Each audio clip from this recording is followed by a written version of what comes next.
बिस्मिल्लाहिर्रहमानिर्रहीम। प्यारे बेटा, लास्ट टाइम हम लोगों ने ग्रुप 4A चैप्टर नंबर 3 का डिस्कस शुरू किया था, इंट्रोडक्शन दिया था। आज हमारा जो टॉपिक है ऑक्साइड ऑफ सिलिकॉन, यानी सिलिकॉन डाइऑक्साइड के बारे में बातें हैं।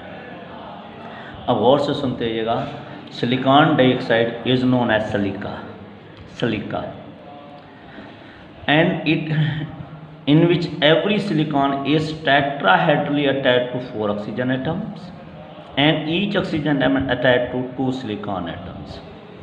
बेटा मैंने क्या कह दिया, अगर इंटीरियर पार्ट ऑफ सैंड देखें, interior parts of silicon dioxide देखें तो हर सिलिकॉन्स क्या है, 4 ऑक्सीजन के साथ टेट्राहेड्रल वे से अटैच है। यही कहा था, every silicon is tetrahedrally attached to 4 oxygen atom and each oxygen is attached to 2 silicon. बेटा देखो, ईच ऑक्सीजन इंटीरियर पार्ट में 2 सिलिकॉन के साथ अटैच है। इधर भी गौर करोगे तो 2 सिलिकॉन, इधर गौर करोगे तो 2 सिलिकॉन। हर ऑक्सीजन 2 सिलिकॉन के साथ अटैच है और हर सिलिकॉन 4 ऑक्सीजन के साथ टेट्राहेड्रल वे से सिंगल बॉन्ड के साथ अटैच है। अब इसी के अंदर विट्रस सिलिका की बात करते हैं, गौर से सुनिएगा।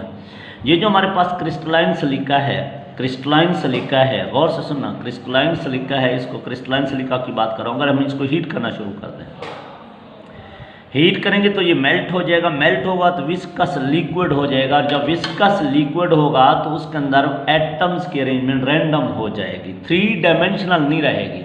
जब वो 3 डायमेंशनल होता है तो वो क्रिस्टलाइन फॉर्म में कहलाता है। जब वो क्रिस्टलाइन फॉर्म में होता है तो 3 डायमेंशनल अरेंजमेंट होती है।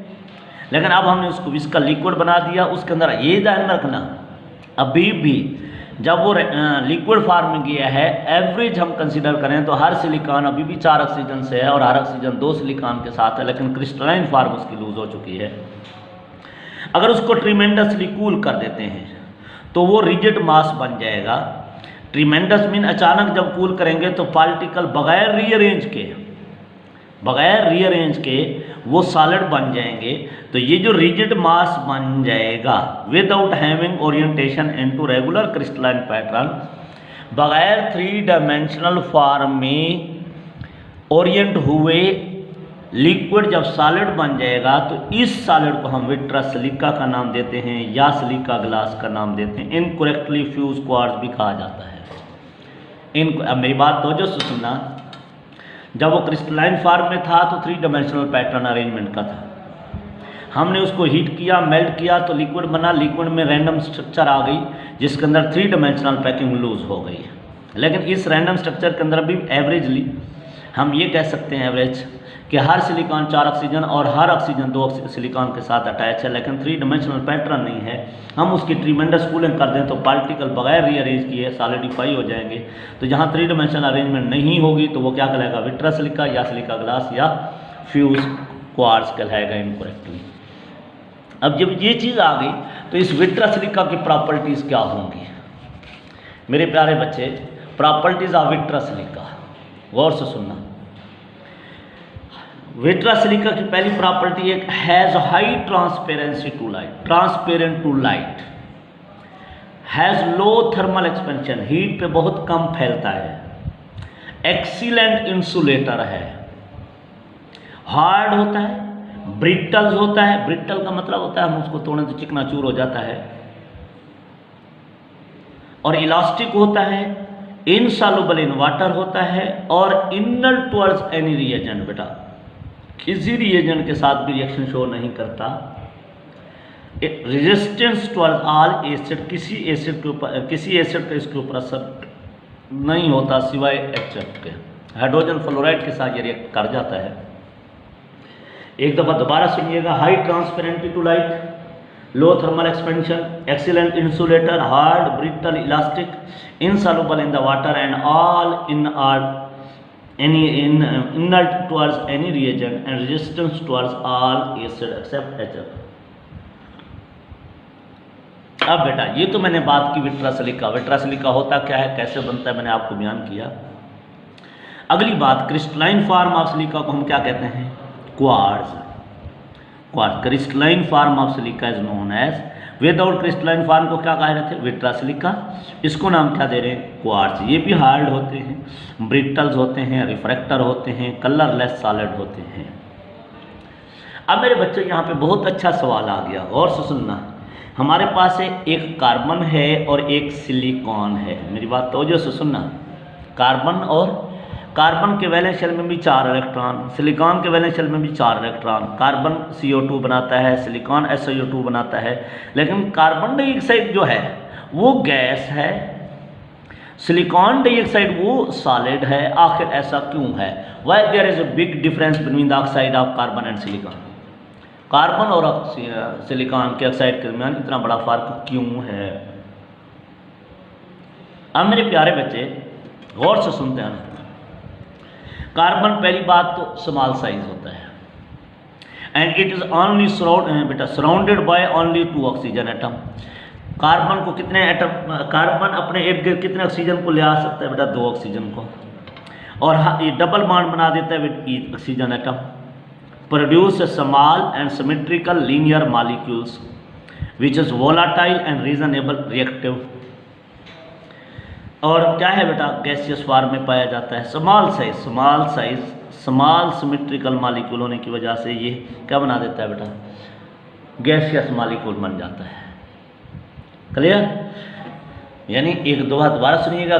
कार्बन का साइज स्मॉल है, कार्बन को सिर्फ 2 ऑक्सीजन सराउंड कर सकते हैं, और कार्बन फिर हर एक ऑक्सीजन से डबल बॉन्ड बना के स्मॉल सिमेट्रिकल मॉलिक्यूल बना देता है, इंडिपेंडेंट मॉलिक्यूल बना देता है, जो कि वोलाटाइल भी होता है और रीजनेबली रिएक्टिव भी होता है, और exist in the gaseous form CO2। अब बात आती है किसके ऊपर बेटा, सिलिकॉन। सिलिकॉन डाइऑक्साइड क्या है?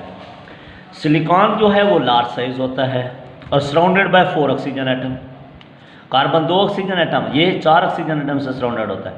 फिर ये क्या बनाता है, form single covalent bond with each oxygen atom in tetrahedral way. तो मेरे प्यारे बच्चे ये देखो ना, सिलिकॉन जो है वो क्या बना रहा है, 4 ऑक्सीजन एटम सराउंड कर रहे हैं और टेट्राहेड्रल वे से उनके साथ कोवेलेंट बॉन्ड बना रहा है। दिस बॉन्डिंग इज कॉन्टीन्यूअस, ये बॉन्डिंग फिर कॉन्टीन्यूअस रहती है इन 3 डायमेंशनल पैटर्न। ये फैलता जाता है, इधर फैलाओ, इधर फैलाओ, इधर फैलाओ, इधर फैलाओ, इधर फैलाओ। ये 3 डायमेंशनल में बेटा क्या है, पैटर्न में फैल जाता है और फॉर्म में continuous joint mean large size silicon oxygen network बन जाता है, जिसकी वजह से मैसिव सिलिकॉन डाइऑक्साइड क्रिस्टल बन जाते हैं, मीन सॉलिड बन जाता है due to joint structure, due to joint silicon oxygen, silicon oxygen, silicon oxygen, silicon oxygen structure continuous रहती है। इस वजह से क्या है बेटा, ये जॉइंट मॉलिक्यूल बनने की वजह से सॉलिड फॉर्म में पाया जाता है। अच्छा, अभी बता रहा था हर सिलिकॉन कितने ऑक्सीजन से है, 4 से है। हर ऑक्सीजन कितने से है, 2 से। हर ऑक्सीजन जो है इंटीरियर पार्ट ऑफ स्ट्रक्चर को देखें तो हर ऑक्सीजन 2 सिलिकॉन के साथ और हर सिलिकॉन 4 ऑक्सीजन के साथ अटैच होता है। तो सिंपलेस्ट रेशियो क्या बनेगी, 4:2 को फिर बेटा अगर 2 कॉमन ले लें तो क्या हो जाएगा, 1:2। सिलिकॉन क्या होना चाहिए, 1, और ऑक्सीजन क्या होने चाहिए, 2। ऑक्सीजन 2, यानी ये कह रहा हूँ सिलिकॉन और ऑक्सीजन की बात करें तो सिलिकॉन कितने थे बेटा, हर ऑक्सीजन के साथ 2 सिलिकॉन थे और हर सिलिकॉन के साथ 4 ऑक्सीजन थे।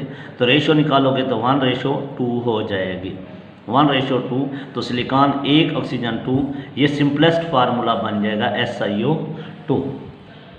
तो this is not a molecular formula of silicon but whole chunk का molecule consider as essentially 1 molecule. इस तरह पूरे चंक को हम एक क्या है कंसीडर करते हैं मॉलिक्यूल्स, लेकिन ये बेटा इसका मॉलिकुलर फार्मूला नहीं लिखा जाता, क्या है, एम्पिरिकल फार्मूला लिखा जाता है। तो अच्छे बच्चे, अगली बात, जो atoms of oxygen silicon at the surface of chunk, जैसे बेटा अब मैं अगर आपको बताऊं ये सरफेस है, जहाँ आखिर कहीं पे तो स्ट्रक्चर रुकेगी ना, ये सरफेस एलिमेंट हैं, ऑक्सीजन हूँ या सिलिकॉन हूँ।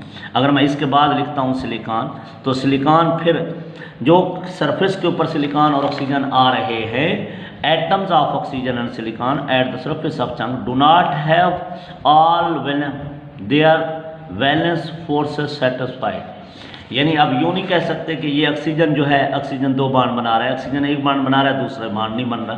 तो इसका मतलब इन एटम्स की वैलेंसी पूरी नहीं होती, सेटिस्फाई नहीं होती। जब वैलेंसी सेटिस्फाई नहीं होती तो ये फिर दूसरी चीज़ों को अट्रैक्ट करते हैं। तो जो ही सेटिस्फाई नहीं होती, they are shown by high surface activity of silicon.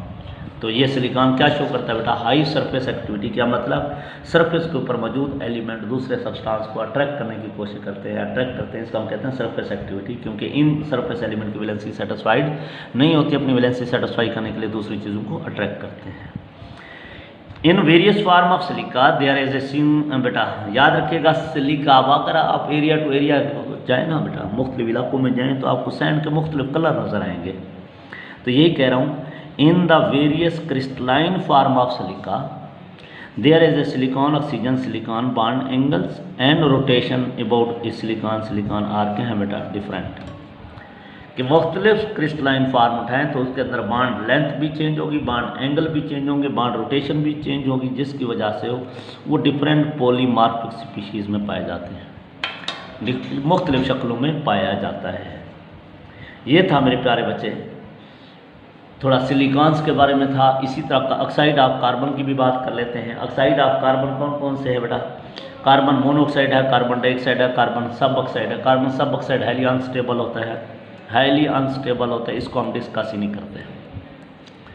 Carbon monoxide की बात करें तो कार्बन मोनोऑक्साइड डायटोमिक मॉलिक्यूल है, having a triple bond between 2 atom. यानी कार्बन और ऑक्सीजन के दरमियान एक, याद रखिएगा, 2 कोवलेंट बॉन्ड हैं और ऑक्सीजन अपना लोन पेयर यूज़ करके इसके साथ कोऑर्डिनेट कोवलेंट बॉन्ड बनाता है। इसके ऊपर पॉजिटिव चार्ज आता है, इसके ऊपर नेगेटिव चार्ज आ जाता है। तो मेरे प्यारे बच्चे, तो स्लाइटली ये पोलर भी है, जिसका डाइपोल मोमेंट 0.112 डिबाई है, 0.11, और ये रिएक्टिव होता है और हाईली पॉइजनस गैस है। इसकी स्ट्रक्चर आपके सामने आ गई कि क्या होता है, 2 कोवलेंट बॉन्ड और एक कोऑर्डिनेट कोवलेंट। कार्बन डाइऑक्साइड की बात करें, ट्राइएटॉमिक मॉलिक्यूल है, लीनियर मॉलिक्यूल है, ये ट्राइएटॉमिक मॉलिक्यूल। लीनियर मॉलिक्यूल भी आपको नज़र आ रहा होगा। नॉन पोलर है, क्यों नॉन पोलर है बेटा? लीनियर होने की वजह से सिमेट्रिक है, सिमेट्रिक होने की वजह से जितने डाइपोल मोमेंट इधर होगा, देखो डाइपोल जितना इधर होगा इस डायरेक्शन में, उतना ही इस डायरेक्शन में होगा। Both dipole moment are equal in magnitude but opposite in direction, they cancel each other. When they cancel each other their dipole moment will be equal to 0। When the dipole moment is 0 they are non polar due to symmetry. Carbon oxygen की bond length की बात करें, bond distance की बात करें तो वो 115 picometre होती है कार्बन ऑक्सीजन की। सॉलिड लैटिस की बात करें तो इसको सॉलिड में तब्दील कर दें तो बेटा it has face central cubic structure. यह है नहीं वोलेटाइल होती है, अगर आप इसको सॉलिड में तब्दील कर देते हो तो ये बुखारात बनता रहेगा बेटा। फेस सेंट्रल क्यूबिक स्ट्रक्चर रखता है carbon dioxide in the crystalline form. This was all about बेटा oxide of silicon and carbon.